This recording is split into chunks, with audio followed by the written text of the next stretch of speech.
आज के समय में जो है फिलहाल भारत को एक नया नवरत्न मिला है संत के रूप में, जिसको श्री धीरेन्द्र कृष्ण शास्त्री कहते हैं। लगातार खुले मन से वो जो है सबों का बैंड बजा दे रहे हैं। खुले मन से कहते हैं भारत हिंदू राष्ट्र था, है, रहेगा, बस घोषणा बाकी है। ये बिल्कुल सत्य है। भारत में जहाँ इस भारत देश में 75% युवाओं का देश है, जिसकी ऊर्जा जिस ओर चला जाएगा वो राष्ट्र सशक्त होगा और एक हिंदुत्व राष्ट्र की स्थापना होगी। और मैं आपको कह सकता हूँ 2047 के अंदर ही भारत एक हिंदू राष्ट्र घोषित होगा, जहाँ एक पताका, एक राष्ट्र, एक भाषा, एक विचार और एक संप्रदाय रहेगा, जो कि पूरे भारत पर वो रहेगा हिंदू राष्ट्र की वजह। आज के जो संत हैं धीरेन्द्र कृष्ण शास्त्री, उनको आप संत के किस कैटेगरी में लाते हैं? वो कैसे संत हैं? वो एक अच्छे विचारक हैं, भारत के युवाओं को जगा रहे हैं। भारत को एक सशक्त अध्यात्मवाद की जो नई ऊर्जा की थी, कुछ कालांतर में हमारे सभ्यताओं पर पश्चिमी सभ्यता हावी होते जा रहे थे। उस पश्चिमी सभ्यताओं का उसने गेठरी बांधने का काम किया है। जो कुछ विदेशी आक्रांताएँ आकर के भारत की संस्कृति सभ्यता को धीरे धीरे, जैसे कि क्रिश्चियन हो गए, जैन हो गए और भी कई संप्रदाय आकर के भारत की सनातन संस्कृति सभ्यता को ध्वस्त करने का प्रयास कर रहे थे, उसकी गेठरी बांध के उसे पुनः विदेश गंगा सागर में ले जाकर डुबोने का काम कर रहे थे।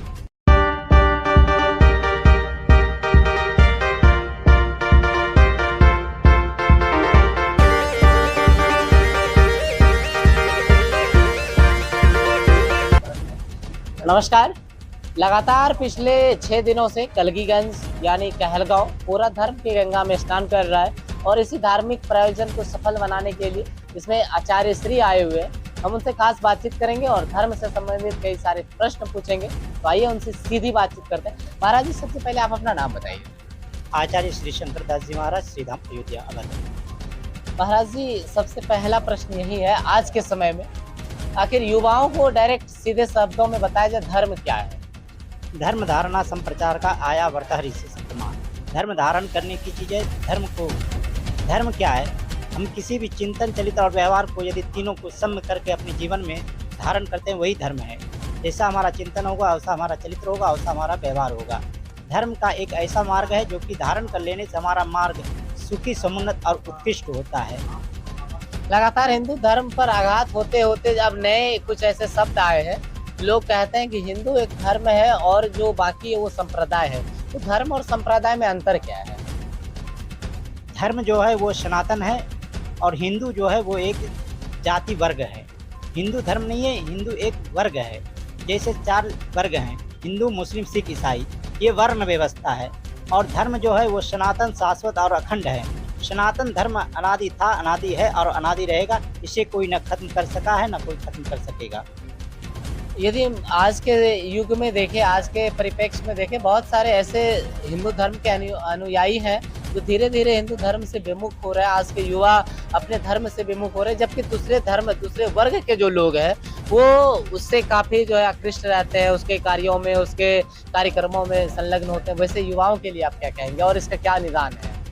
इसका निदान है, इस तरह की जो बातें, ओछी बातें करती हैं, वो सिर्फ कुछ सत्ता भोगी लोग करते हैं, जो कि राजनीतिक का लाभ उठाने चाहते हैं और एक विशेष वर्ग को खुश करना चाहते हैं। और से लोग ही सनातन धर्म पर कुत्राघात करते हैं और उस पर आरोप प्रत्यारोप लगाते हैं। ये कुछ गिने चुनिंदा लोग हैं, जिसकी कोई अपने वजूद नहीं है, लेकिन किसी विशेष वर्ग का आश्रय लेकर के उसे अपना पोषक तत्व बना करके, उसका आलम्बन लेकर के वो अपना राजनीतिक सीखना चाहते हैं। ये लेकिन अध्यात्म में उसकी जगह पर उसका कोई ऐसा स्थान नहीं है।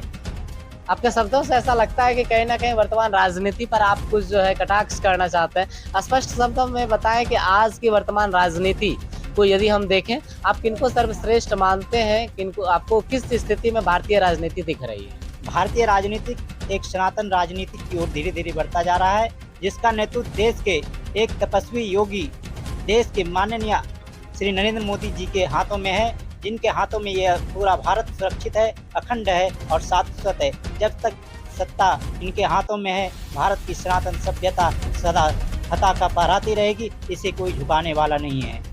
आज के समय में जो है फिलहाल भारत को एक नया नवरत्न मिला है संत के रूप में, जिसको श्री धीरेन्द्र कृष्ण शास्त्री कहते हैं, लगातार खुले मन से वो जो है सबों का बैंड बजा दे रहे हैं। खुले मन से कहते हैं भारत हिंदू राष्ट्र था, है, रहेगा, बस घोषणा बाकी है। ये बिल्कुल सत्य है। भारत में जहाँ इस भारत देश में 75% युवाओं का देश है, जिसकी ऊर्जा जिस ओर चला जाएगा वो राष्ट्र सशक्त होगा और एक हिंदुत्व राष्ट्र की स्थापना होगी। और मैं आपको कह सकता हूँ 2047 के अंदर ही भारत एक हिंदू राष्ट्र घोषित होगा, जहाँ एक पताका, एक राष्ट्र, एक भाषा, एक विचार और एक संप्रदाय रहेगा, जो कि पूरे भारत पर वो रहेगा हिंदू राष्ट्र की ध्वजा। जिसकी अब वजूद नहीं रही, वो बताते हैं कि भारत का वजूद खत्म हो जाएगा यदि भारत हिंदू राष्ट्र बना, तो जो है दूसरे धर्मों का क्या होगा, दूसरे वर्गों का क्या होगा। वो लोग अभी कुछ छोटे कद के लोग हैं, उसे कुछ भारत की भूगोलिक, आध्यात्मिक और राजनीतिक जानकारी की कमी के कारण वो ऐसे शब्दों का प्रयोग कर रहे हैं। एक बात बताइए महाराज जी, चूंकि नेपाल जो है, अगर आप राजनीतिक भौगोलिक की बात की, इसलिए हम थोड़ा सा एक परिचर्चा ला रहे हैं। भौगोलिक दृष्टि से देखें तो जो है नेपाल के साथ भारत का बहू बेटी का रिश्ता रहा है, किचन और जो है द्वार का रिश्ता रहा है। लेकिन कुछ वर्ष के हाल में जो है इस तरह की सिचुएशन देखी गई है कि उसके जो बीएसएफ हैं, हमारे बीएसएफ है, उसके बीच थोड़ा तनातनी हुई। क्या कुछ कहेंगे? ये सब थोड़ी सी राजनीतिक मुद्दा है। इस पर से राजनीतिक मुद्दा पर ये सब बैठ करके बातें राजनीतिक स्तर पर होती हैं ये सब।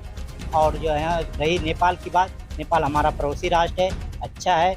वो वहाँ पर सनातन की भी पताका लहरा रही है, धीरे धीरे वो भी हिंदू राष्ट्र की ओर अग्रसर हो रहे हैं। बहुत जल्द नेपाल भी हिंदू राष्ट्र हो जाएगा और बस बहुत जल्द भारत भी एक हिंदू राष्ट्र की घोषणा, हमें लगता है कि तीसरे टर्म तक नरेंद्र मोदी के आते ही भारत इस प्रक्रिया में हम लोग आगे बहुत तेजी से बढ़ेंगे। आज के जो संत हैं धीरेन्द्र कृष्ण शास्त्री, उनको आप संत के किस कैटेगरी में लाते हैं? वो कैसे संत हैं?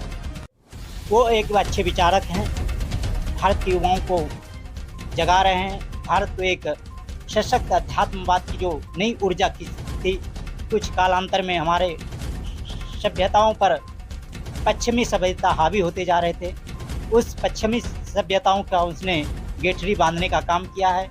जो कुछ विदेशी आक्रांताएँ आकर के भारत की संस्कृति सभ्यता को धीरे धीरे, जैसे कि क्रिश्चियन हो गए, जैन हो गए और भी कई संप्रदाय आकर के भारत की सनातन संस्कृति सभ्यता को ध्वस्त करने का प्रयास कर रहे थे, उसकी गेठरी बांध के उसे पुनः विदेश गंगा सागर में ले जाकर डुबोने का काम कर रहे हैं।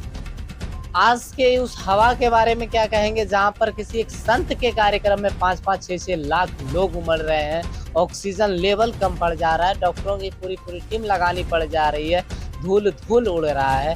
हम उसी संत की बात कर रहे थे, धीरेन्द्र कृष्ण शास्त्री के बारे में। इस हवा को क्या नाम है? संत के बारे में मैं यही कहूँगा, उसने एक उद्घोष किया है हिंदू राष्ट्र की, उसने शंखनाद किया है। और जब जहाँ तक उनकी शंखनाद की ध्वनि जाएगी, वहाँ तक भारत तीव्र गति से हिंदू राष्ट्र बनने का समझिए कि उद्घोष हो रहा है। आप भी एक संत होने का, आप भी एक संत है, क्या आप उनके साथ हैं? बिल्कुल, मैं उनके साथ दिनों रात हूँ, उनके विचारों से मिलता हुआ मैं उनका समर्थन करता हूँ। और मैं पूरे देश के युवाओं से, सनातन धर्मावलंबियों से यही अपील करूँगा, आगे आइए, अपनी संस्कृति, अपनी सभ्यता और जो राम जी ने कहा है वही राम राज की स्थापना करना है और इसे पुनः जगत गुरु की प्रतिष्ठा पर हमें स्थापित करने का ये एक बहुत ही सुंदर, सुनहरा और उत्कृष्ट मौका है कि ऐसे मौके को हमें गंवाना नहीं चाहिए। एक चीज़ है दिव्य दरबार, नाम सुने? जी बिल्कुल। क्या है ये? ये हमारे जीवन की जो घटना चक्र है उसे साधना के माध्यम से अनुभव कर संत महात्मा ऋषिजन उसे अवगत कराते हैं कि आपने के जीवन में क्या घटना घटित होने वाली है, क्या आपने किया है, भूत भविष्य और वर्तमान आपकी क्या है। ये उसका साधना के बल पर, तप के बल पर और गुरु कृपा के बल पर बताया जाता है। तो आपको क्या लगता है कि उनसे पहले इतना कोई साधना नहीं किए, या फिर ये प्रतिभा या फिर ये गुण, ये तप कभी सामने नहीं आ पाई? क्या होता है? इससे पहले भी थे, बहुत बड़े बड़े जगत गुरु हुए हैं, बहुत बड़े बड़े संत महात्मा हुए हैं। आपको मैं बता दूं, ऋषिकेश से लगभग 400 मीटर ऊपर चले जाइए, जहाँ की मुंशियारी एक जगह है जी, वहाँ पर आज भी एक ऐसे संत हैं, लगभग 40 वर्षों से वहाँ तपस्या कर रहे हैं। और उसके 100 मीटर के दूर ही आदमी रहते हैं। उसके 100 मीटर आप सटने का प्रयास करेंगे तो उसकी तेज इतनी है कि वो सिर्फ आपको फूंक देंगे तो आप जलकर भस्म हो जाएंगे। आज भी ऐसे जगह संत के 4 प्रकार बतलाए गए हैं, जो कि बताइए। संत के 4 प्रकार हैं। जो संत हैं वो ऋषि मुनि जो हैं, जो साधक है, जिसके भूमंडल पर संत ना होते जगत में तो जल मरता ये संसार। संत महात्माओं, ब्राह्मणों, विद्वानों के ही बल पर ये पूरा भारत और भूमंडल टिका हुआ है। जी, बात आगे जो है कुछ ऐसे चंद सवाल थे जो हम फिलहाल महाराज जी से पूछ रहे थे, और ये श्री धाम वृंदावन से फिलहाल भागलपुर के कहलगांव में पधारे हैं, जहाँ पर पिछले 6 दिनों से श्रीमद् भागवत कथा सप्ताह ज्ञान एक संपन्न हो रहा है। बाद बाकी ये पूरे प्रश्न में यदि आपका और कोई प्रश्न छूट गया हो तो आप कमेंट सेक्शन में आकर के जरूर लिखिएगा। हम उस पूरे प्रश्न को फिर महाराज श्री तक पहुंचाने की कोशिश करेंगे और उसका सकारात्मक उत्तर आप तक लाने का कोशिश करेंगे। फिलहाल दीजिए इजाजत। आप देख रहे थे उन्नत भारत न्यूज। कैमरामैन अमन के साथ में एक जय।